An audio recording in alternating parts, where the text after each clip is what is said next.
Bonsoir à tous, bienvenue au rendez-vous de l'éducation sexuelle. Le sujet qui nous occupe ce matin est intitulé Venir à bout de l'impuissance sexuelle. C'est présenté par votre âme serviteur, le docteur Manda Zamasso, spécialiste de médecine physique et de réadaptation, expert en exploration périnéale, neurourologie, neurosexologie et urodynamique. Je suis également l'auteur des livres Comment jouer d'une vie sexuelle riche et épanouie et Comment vivre sans temps. Le plan que nous allons observer pour présenter ce sujet est celui-ci, après une introduction, présenter l'appareil sexuel masculin, comment se fabrique l'érection, comment explique-t-on l'impuissance sexuelle, les manifestations de l'impuissance sexuelle, le traitement et une conclusion. L'impuissance sexuelle est une maladie aussi vieille que le monde. La première définition qui a été proposée, c'est l'homme qui est incapable d'accomplir l'acte sexuel. Et l'origine peut être naturelle ou surnaturelle.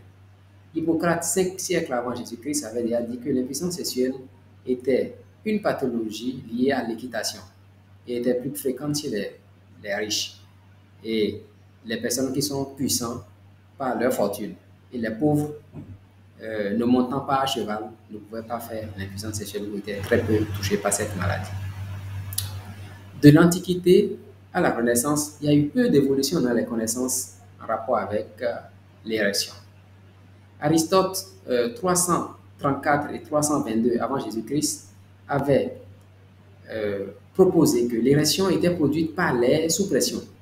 Donc, il y avait un souffle qui entrait dans les corps probablement caverneux et qui permettait d'avoir une érection.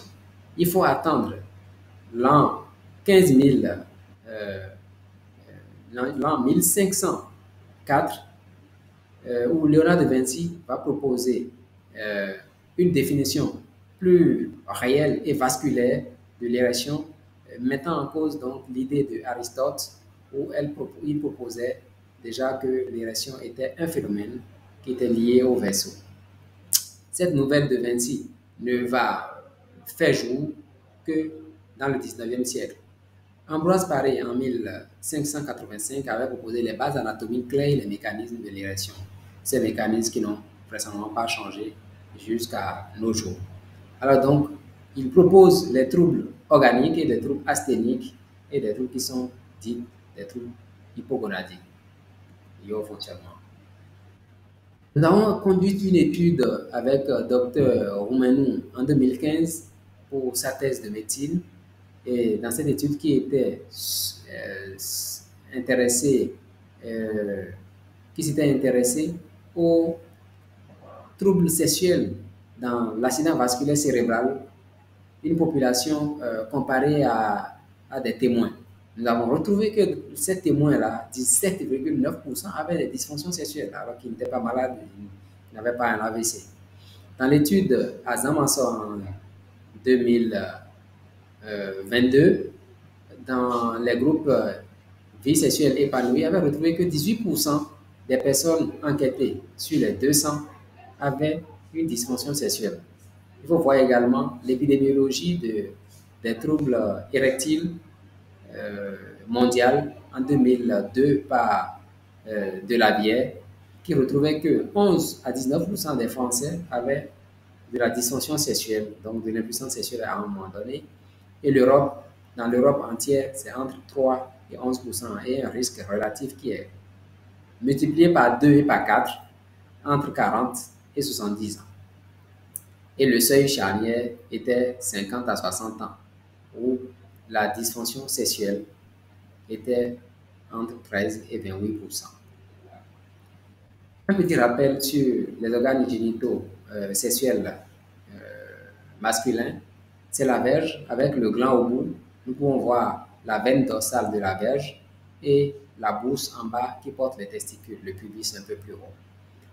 Dans cette coupe anatomique, nous pouvons voir et identifier les corps caverneux et le corps spongieux. Les corps caverneux sont des structures vasculaires qui vont s'engorger de sang et permettre d'avoir une érection, alors que le corps spongieux va abriter l'urètre qui est la tuyauterie qui va permettre de faire sortir l'urine depuis la vessie. Alors, Chose importante à savoir, c'est que le, la- l'acte sexuel ou le fonctionnement sexuel sera régi par tout le système nerveux, depuis le système nerveux central, cérébral, jusqu'au système nerveux central médulaire et aux organes, ou au plexus qui ramène ensuite l'influx nerveux vers les organes. C'est-à-dire, en plus simple, c'est qu'il y a plusieurs niveaux de contrôle de, de la sexualité. Le premier niveau, c'est dans le cerveau, beaucoup plus haut. Et le deuxième niveau, dans la moelle épinière, qui est la partie du reste du cerveau qui descend dans la colonne vertébrale, avec des centres qui vont gérer une partie de cette sexualité. Par exemple, le plexus qui est dit hypogastrique, c'est euh, au niveau dorsal, T10 à T12, plus ou moins L2. Ce plexus va permettre, c'est le plexus orthosympathique, ça va permettre d'initier l'érection, donc une tumescence de la verge, et le plexus pelvien, c'est-à-dire le centre qui est un peu plus bas et qui est parasympathique, ce centre-là va amener des nerfs sur les organes génitaux sexuels, sur la verge et les corps caverneux, et permettre de rendre rigide cette tumescence ou ce petit gonflement que le premier centre a fait. Et enfin, il y a le centre somatique qui est drainé par le nerf pudendal ou le nerf honteux, comme on le dit habituellement, qui est un système volontaire. Cela va permettre de rendre beaucoup plus rigide l'érection et permettre une pénétration. Alors, comment se fabrique l'érection? Donc, il faut obligatoirement que nous essayons de comprendre les types d'érection. Nous allons le rappeler rapidement. L'érection réflexe, c'est celui-là qui vient quand on commence à passer la main au toucher. On passe la main entre les cuisses, au niveau de la verge, ça fait une érection. C'est l'érection réflexe. L'érection psychogène, c'est lorsque on voit une femme très belle qui nous a plu, ou lorsque c'est des fantasmes, cette érection qui vient, c'est appelé l'érection psychogène. On peut associer également l'érection nocturne, l'érection au réveil, euh, l'érection durant le sommeil paradoxal dans une troisième classification. Mais la plus importante des classifications, c'est celle qui distingue l'érection réflexe et l'érection psychogène. Alors, deux mécanismes sont à retenir pour fabriquer l'érection. Il s'agit d'un mécanisme général et d'un mécanisme local qui est vasculaire. Le mécanisme général est nerveux. Alors, on parlait tout à l'heure de ce que l'acte, la sexualité ou l'acte sexuel est initié depuis le cerveau. Quand on parle des fantasmes, c'est déjà au niveau du cerveau que ces fantasmes vont fabriquer. Et les endroits qui gèrent euh, ces fantasmes ou qui gèrent la production euh, de cette sexualité, c'est l'insula, c'est l'hypothalamus, c'est au niveau du cerveau, l'amygdale, le thalamus et autres. Ces structures vont s'allumer, c'est les images de l'imagerie par résonance magnétique fonctionnelle. Alors, il y a également la participation des hormones, l'estrogène, la progestérone, euh, la testostérone, qui est l'hormone principale sécrétée chez l'homme. Cette hormone va permettre de, de stimuler le désir sexuel. Il ne faut pas oublier également que de la dopamine sera sécrétée et va contribuer à l'excitation sexuelle et le désir. Et l'ocytocine contribuera à générer de l'orgasme. Alors, quand l'information ou le fantasme ou le désir sexuel arrive depuis le cerveau, passe par la colonne vertébrale, donc dans la moelle épinière, prend par les plexus ou les nerfs qui les amènent jusqu'en périphérie au niveau du cesse ou au niveau de la verge, cela libère une substance qu'on appelle du NO. Donc, cette petite substance, son arrivée dans la cellule, qui sont les cellules des corps caverneux, quand ça contribue à transformer la guanylate triphosphate en guanylate monophosphate. Cette guanylate monophosphate a deux versants.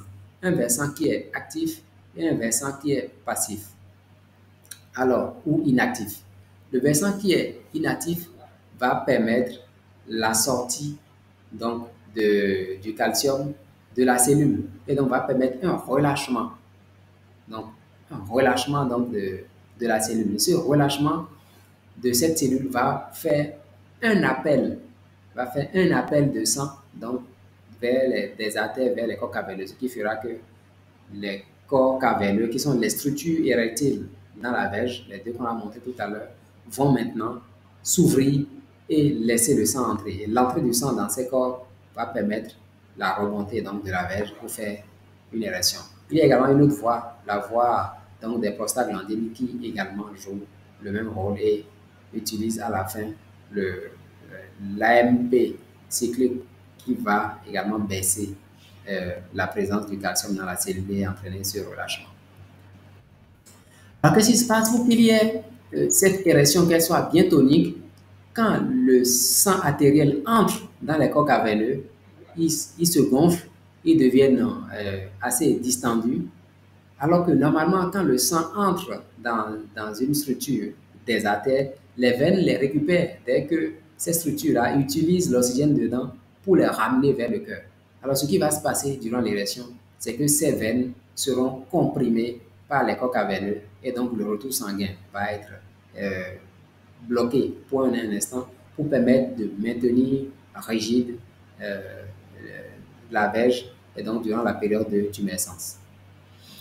Alors, comment explique-t-on l'impuissance sexuelle? C'est dit, quelles sont les causes? Nous pouvons en faire tout un exposé, mais pour l'instant, nous allons les citer très rapidement en parlant des maladies du système nerveux central depuis le cerveau à la moelle épinière en descendant dans les nerfs qui les conduisent. Donc, l'accident vasculaire cérébral, les blessures médulaires, la sclérose en plaques, la myélopathie cervicatrosique, les plessiopathies, donc les maladies qui vont toucher les nerfs, quel que soit le niveau, dans le cerveau, dans la colonne, et au niveau des nerfs qui sortent pour aller vers les organes, quand ils seront touchés, la maladie sexuelle sera là, l'impuissance sexuelle sera installée. Ce qui est vasculaire également, donc local, l'athérosclérose, c'est un peu des plaques qui se déposent avec du gras dans la paroi des vaisseaux et va rendre ces vaisseaux incompétents et donc ne vont pas permettre un remplissage des corps caverneux pour avoir de l'érection. De même que la paroi des corps caverneux peut également poser problème. Le diabète, avec tout le système endocrinien, va également générer sur plusieurs plans, sur le plan vasculaire et sur le plan neurologique, va favoriser un dysfonctionnement ou une impuissance sexuelle chez l'homme. Les traumatismes, donc quand on a fait un traumatisme de la verge, vous voyez, la verge qui va se cicatriser, des difficultés vont se poser. Ça dépend de quel type de traumatisme qu'il y a quand les nerfs ont été lésés, la dysfonction ou l'impuissance peut s'installer. Les médicaments que nous donnons dans l'hypertension artérielle, dans la dépression, dans les cancers, les autres procédés qu'on utilise dans les cancers tels que la chimiothérapie, la radiothérapie, tous également peuvent générer de l'impuissance sexuelle. Et aussi, la maladie elle-même, la maladie cancéreuse elle-même peut générer ces pathologies. Il est quand même important de parler de tout ce qui est maladie psychiatrique. Les maladies inflammatoires également vont donner de l'impuissance sexuelle. Enfin, la partie affective. Le type de relation, la qualité de la relation, le fonctionnement ou le stress dans le travail, la gestion de ce stress, toutes formes de pression vont également contribuer et vont générer une impuissance sexuelle à un moment donné. Comment ça se manifeste la dysfonction sexuelle ou l'impuissance sexuelle? Rappelons que la sexualité relève de l'intimité et relève d'un fait personnel. Et ça est resté tabou dans nos sociétés pendant très longtemps. Un désir sexuel non satisfait, avec frustration, avec perte d'estime de soi, avec restriction de participation sexuelle, c'est-à-dire que la personne a du mal maintenant à aller vers son environnement, à aller dans sa cité, à jouir pleinement de ses droits et participer pleinement à ses activités de nature sociale liées à un dysfonctionnement sexuel. C'est là la maladie, l'impuissance sexuelle. Il faut rappeler également que l'Association américaine de psychiatrie a proposé une définition de la dysfonction érectile qui est donc une érection qui est insuffisante ou bien une érection qui est difficile à maintenir, donc on n'arrive pas à rester ferme jusqu'à la fin de l'acte sexuel ou bien une érection qui est complètement absente. Et c'est ça que nous appelons spécifiquement l'impuissance sexuelle. L'impuissance sexuelle, elle est complète. Quand elle est complète, elle concerne entre 5% à 40 ans et peut aller jusqu'à 15% à 70 ans. Il y a une chose qui est très importante à retenir, c'est que le diagnostic d'une dysfonction érectile, selon sa sévérité, prédit de la survenue d'une maladie vasculaire mortelle dans les 10 ans. Ça veut dire que quand quelqu'un vient se plaindre ou quand quelqu'un a une dysfonction sexuelle, ça vaut le coup de le fouiller, de lui faire des analyses, de mettre au clair tout ce qui est maladie vasculaire, cardiovasculaire, pour lui épargner une maladie grave dans les 10 prochaines années. Il y a des échelles qu'on utilise pour faire le diagnostic. Plusieurs échelles existent. Je demande souvent de télécharger l'International Index of Erectile Function 5. Ça permet de faire le diagnostic rapidement. Et à l'hôpital, nous, on s'intéresse à rechercher la cause. C'est important. Donc, à la recherche de la cause, il faut voir l'histoire de cette maladie, le fonctionnement sexuel, la relation, l'histoire psychiatrique du malade. Il faut voir l'histoire du couple. Il faut voir la consommation de certaines choses telles que de l'alcool, du tabac, la drogue, les médicaments. Il faut voir également les autres choses, difficultés qui sont associées, les troubles du désir, troubles de l'éjaculation, que ce soit du précoce ou du retardé. Et il faut également faire une évaluation qui va être un examen clinique avec des examens paracliniques, c'est-à-dire des examens de sang, des examens d'image qu'on peut faire. Le traitement. Alors, le traitement va se reposer dans un premier temps sur l'hygiène de vie et de la diététique. La plus grande victoire qu'un homme puisse gagner est la victoire sur lui-même. Johann Pestalozzi. Réussir une hygiène de vie exige une discipline et de la rigueur.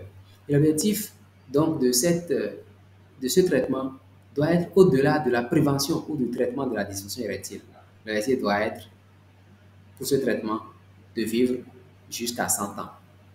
C'est ainsi que ce livret a été rédigé et nous permet d'avoir les moyens simples et faciles à utiliser pour vivre longtemps et vivre longtemps en bonne santé et vivre longtemps avec une qualité sexuelle acceptable. Les autres traitements qui existent, c'est les inhibiteurs des phosphodiestérase 5. En fait, c'est le premier qu'on a connu, ça a été le Viagra. Et le système selon lequel ça fonctionne, le système vient d'être dessiné là. Nous pouvons bien le comprendre, il y a plusieurs classes de ces médicaments. Il y a également d'autres propositions qui sont faites. Nous avons dit tout à l'heure qu'il y avait une voie, la voie des prostaglandines. Donc, on peut utiliser des injections de prostaglandines dans l'urètre. Donc, on envoie directement dans l'urètre ou bien on fait une injection dans les corps caverneux avec des résultats qui sont quand même satisfaisants. Les gens ne s'en plaignent pas, ils sont contents. Et également de la rééducation. La rééducation va permettre de stimuler les muscles du plancher, les racines sacrées, le tibial postérieur. On va renforcer également tous ces muscles et favoriser une érection qui peut être satisfaisante. Enfin, il y a des compléments alimentaires, donc de la yohimbine, du L-arginine. Il existe également les ondes de choc extracorporelles de faible intensité qui peuvent aider contre l'impuissance sexuelle. Enfin, le plasma enrichi en plaquettes. Le plasma enrichi en plaquettes pour lequel nous avons eu un prix tout récemment par rapport au genou avec des résultats qui sont quand même encourageants. Également sur la dysfonction érectile, sur l'impuissance donne des résultats satisfaisants, surtout sur les patients en attente de prothèse. C'est-à-dire qu'il ne s'agit pas de dysfonction initiale. Ça veut dire, si on le propose plus tôt, on peut avoir des résultats certainement satisfaisants. Nous y reviendrons. Enfin, la chirurgie. Donc, la prothèse pénienne, elle est proposée, peut permettre d'avoir une bonne érection et de satisfaire sa compagne, de satisfaire sa femme ou son partenaire. Également, il faut rechercher obligatoirement les autres symptômes qui sont associés à la maladie érectile pour pouvoir proposer un traitement satisfaisant. Pour conclure, nous dirons que la dysfonction érectile ou l'impuissance sexuelle touche à différents âges. Le diagnostic doit être minutieux et la rigueur doit entourer sa prise en charge. Et Aujourd'hui, dysfonction érectile, c'est un risque d'une maladie cardiovasculaire grave dans les 10 prochaines années. On doit tenir compte de ça pour pouvoir proposer une prise en charge efficace à nos patients. Merci pour l'attention.